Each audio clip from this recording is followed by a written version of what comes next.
अटल बिहारी वाजपेयी कांग्रेस के आलोचक थे। वे जब पहली बार संसद पहुंचे तो जवाहरलाल नेहरू प्रधानमंत्री पद पर थे। नया सांसद होने के बावजूद वे सदन में नेहरू की आलोचना करने से हिचकते नहीं थे।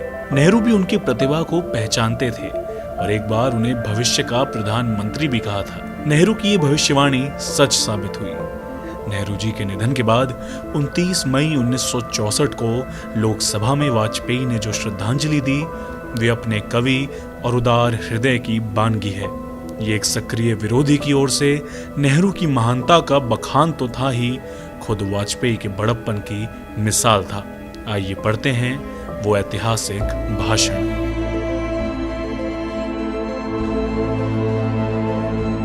अध्यक्ष महोदय, एक सपना था जो अधूरा रह गया, एक गीत था जो गूंगा हो गया, एक लौ थी जो अनंत में विलीन हो गई। सपना था एक ऐसे संसार का जो भय और भूख से रहित होगा।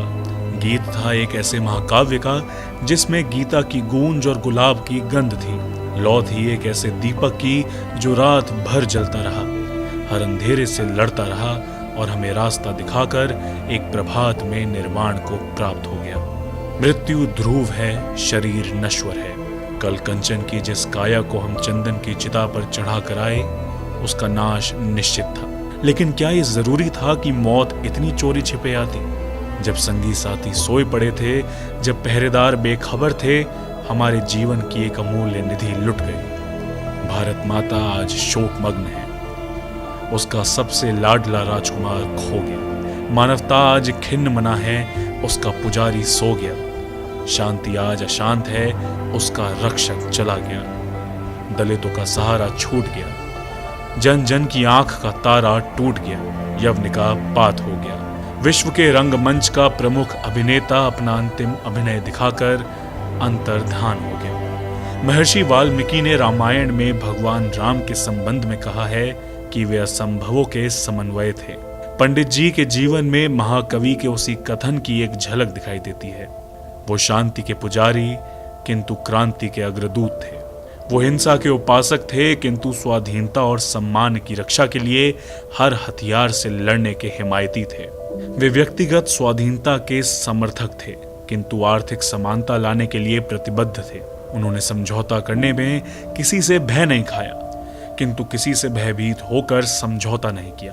पाकिस्तान और चीन के प्रति उनकी नीति इसी अद्भुत समिश्रण की प्रतीक थी। उसमें उदारता भी थी, दृढ़ता भी थी। ये दुर्भाग्य है, इस उदारता को दुर्बलता समझा गया, जबकि कुछ लोगों ने उनकी दृढ़ता को हठवादिता समझा। मुझे याद है चीनी आक्रमण के दिनों में जब हमारे पश्चिमी मित्र इस बात का प्रयत्न कर रहे थे कि हम कश्मीर के प्रश्न पर पाकिस्तान से कोई समझौता कर लें, तब एक दिन मैंने उन्हें बड़ा क्रुद्ध पाया। जब उनसे कहा गया कि कश्मीर के प्रश्न पर समझौता नहीं होगा तो हमें 2 मोर्चों पर लड़ना पड़ेगा, तो बिगड़ गए और कहने लगे कि अगर आवश्यकता पड़ेगी तो हम दोनों मोर्चों पर लड़ेंगे। किसी दबाव में आकर वे बातचीत करने के खिलाफ थे। महोदय, जिस स्वतंत्रता के वे सेनानी और संरक्षक थे, संपूर्ण शक्ति के साथ हमें उसकी रक्षा करनी होगी। जिस राष्ट्रीय एकता और अखंडता के वे नायक थे, आज वो भी विपदाग्रस्त है। हर मूल्य चुकाकर हमें उसे कायम रखना होगा। जिस भारतीय लोकतंत्र की उन्होंने स्थापना की, उसे सफल बनाया, आज उसके भविष्य के प्रति भी आशंकाएं प्रकट की जा रही हैं। हमें अपनी एकता से, अनुशासन से, आत्मविश्वास से इस लोकतंत्र को सफल करके दिखाना है। नेता चला गया, अनुयायी रह गए। सूर्य अस्त हो गया, तारों की छाया में हमें अपना मार्ग ढूंढना है। ये एक महान परीक्षा का काल है।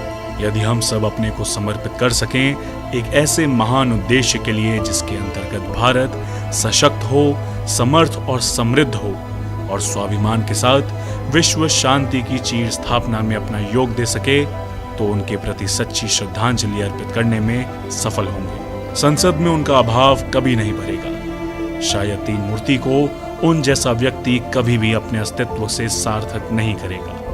वो व्यक्तित्व, वो जिंदा दिली, विरोधी को भी साथ लेकर चलने की वो भावना, वो सज्जनता, वो महानता शायद निकट भविष्य में देखने को नहीं मिलेगी। मतभेद होते हुए भी उनके महान आदर्शों के प्रति उनकी प्रामाणिकता के प्रति, उनकी देशभक्ति के प्रति और उनके अटूट साहस के प्रति हमारे हृदय में आदर के अतिरिक्त और कुछ भी नहीं है। इन्हीं शब्दों के साथ मैं उस महान आत्मा के प्रति अपनी विनम्र श्रद्धांजलि अर्पित करता हूँ।